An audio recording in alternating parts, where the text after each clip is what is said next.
dit souvent que la jeunesse est le fer de lance de la nation. Et cela est bien vrai. Parce que être jeune, c'est incarner le dynamisme d'une communauté ou d'une nation. C'est incarner la force de son audace et se porter en soi son avenir.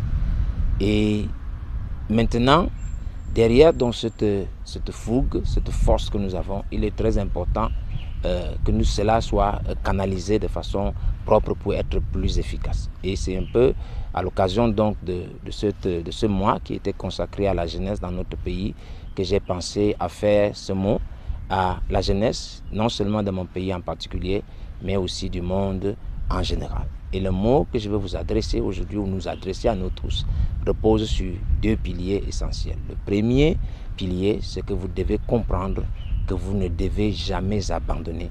Quelles que soient les circonstances, quelles que soient les difficultés, vous ne devez jamais laisser tomber. Parce que si vous laissez tomber, c'est notre avenir à nous tous qui est mort. Parce que vous êtes l'incarnation de cet avenir-là. Le deuxième pilier, c'est que derrière la chaleur, la fougue, la pression d'énergie qu'il y a en vous, vous devez comprendre qu'en toute chose, il est très important de discerner le bon moment. Parce que la Bible dit qu'il y a un temps pour toutes choses sous le soleil. Et je vais donc vous montrer 4 dimensions pour cela.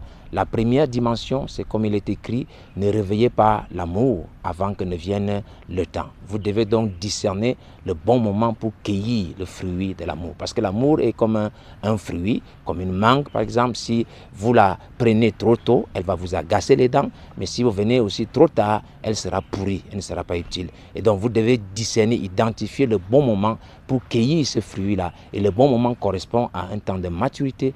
Là, vous êtes capable d'aller au-delà de vos pulsions charnelles, des pressions immédiates, de l'immédiatité là, et vous donner les moyens de savoir faire le bon choix de votre partenaire et être capable de l'assumer. La deuxième dimension, c'est que vous devez discerner le bon moment pour faire la fête. Parce que jeunesse et fête riment toujours ensemble, mais n'oubliez jamais que les joies et les larmes se succèdent toujours dans tout ce que vous faites.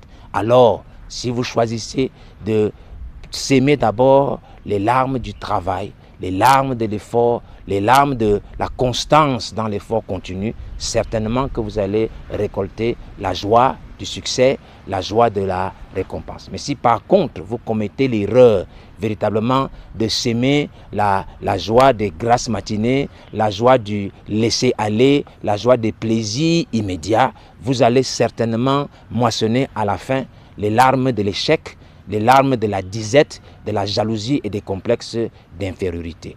Donc la troisième dimension, la troisième chose que vous devez discerner le bon moment, c'est le bon moment pour s'enrichir.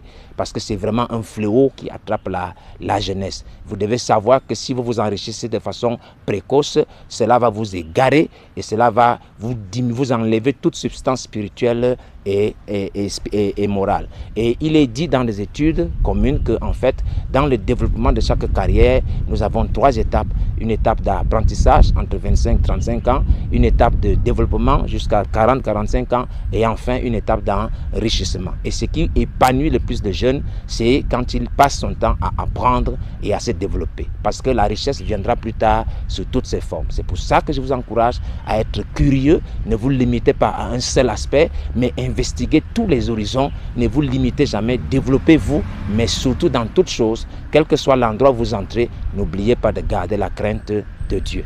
Le 4e niveau où vous devez discerner le bon moment, c'est le bon moment pour donner votre cœur au Seigneur, avant que ce cœur-là ne soit blessé par le malin. Parce que les blessures de la vie de quelqu'un qui n'a pas Dieu, elles vont vous marquer de façon indélébile et cela va rendre votre vie amère. Vous devez donc choisir ce bon moment et comme dit la Bible, c'est aujourd'hui le jour du salut. Si vous entendez sa voix, n'endurcissez pas votre cœur. C'est maintenant que vous devez faire ce choix-là. J'espère que nous avons bien compris et si vous réussissez à faire ce que je vous ai dit, alors certainement vous réussirez dans toutes vos entreprises et nous aurons un avenir assuré pour notre pays. Ainsi, je prie ce matin que la grâce de Dieu descende sur vous, que Dieu mette en vous un esprit de force et de courage pour ne jamais abandonner et qu'il mette en vous un esprit de discernement pour savoir choisir le bon moment en toutes choses. Que la grâce de Dieu soit sur vous et qu'il bénisse abondamment vos âmes. Dieu vous bénisse.